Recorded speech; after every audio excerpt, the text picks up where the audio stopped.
Assim, vamos supor que eu tenho um processo criativo, né, de compor música e letra, às vezes ele emperra. O Nando também tem um processo criativo, que tem música e letra, às vezes ele emperra.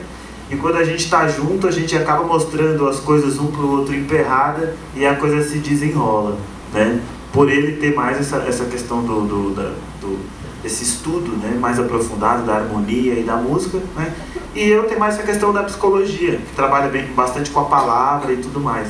Então, essa canção, ela foi mais ou menos assim, né? Uma boa parte da letra eu fui criando, cheguei para ele, a partir daí a gente foi conduzindo junto, né? Ele com mais ênfase em toda a harmonização, essa questão da valsa, essa questão da referência afro, né? Então é simples, a informação entra, eu ouço e vejo coisas, eu penso coisas e aí então eu crio, né? E isso, né, eu escolhi na minha vida trabalhar isso de duas formas, né? Um lado é a psicologia.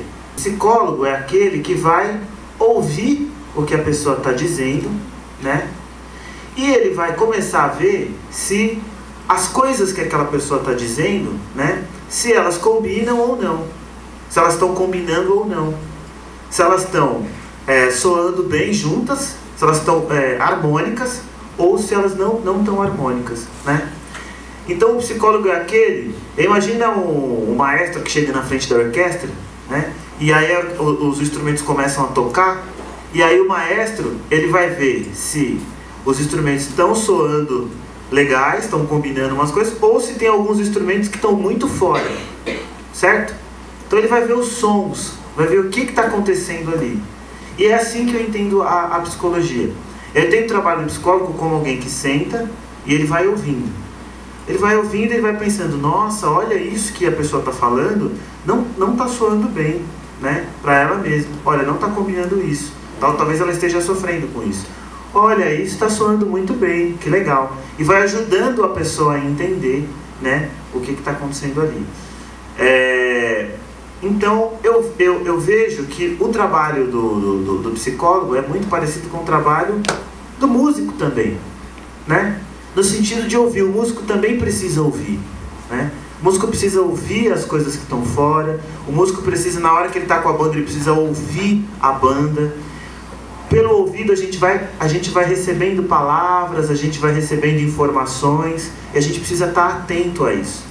Então, tanto o trabalho do músico como o trabalho do psicólogo, que é o trabalho de ouvir, o trabalho de estar atento, o trabalho de ir sentindo as coisas que estão soando bem, que não estão soando bem. Eu estava conversando com o Paulo da sala dos professores e falei para ele de um exemplo que eu costumo dar quando eu quero falar sobre isso, que é assim, ó.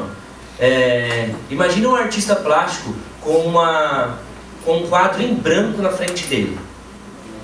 Um quadro em branco poderia ser aqui o exemplo do nada, né? Não significa nada, na verdade. É só um quadro em branco, como essa lousa aí, ó. Quando o cara vai começar a fazer, quando o cara for começar a fazer a criação dele, o que ele vai fazer? Ele vai pegar uma cor aleatória e dar um pino? Não. Talvez não, né? Pode ser que seja possível isso, mas esse é um processo muito difícil. O que ele vai fazer? Ele vai definir algumas coisas antes. Então é muito comum um artista plástico pegar e definir uma paleta de cores. Que no nosso caso da música podia ser muito bem assim. Olha minhas paletas. Escolhi 4 cores. Já tenho alguma coisa, entendeu? Não sei o que pode ser ainda, não sei. Eu ainda vejo um quadro branco. Mas eu separei um verde, um azul, um amarelo, tal. E vou brincar com essas coisas. Então, ó, essa mesma cor, ó, se eu quiser pintar ela de um outro jeito, ó, outra cor já. Só que é o mesmo azul, com um pouquinho de diferença. Outro azul. E aí a gente vai brincando com as cores, né? Então nunca sai do nada, gente. Nunca sai do nada. Não tem essa coisa. A gente sempre vai com base em alguma coisa que a gente já viveu, né?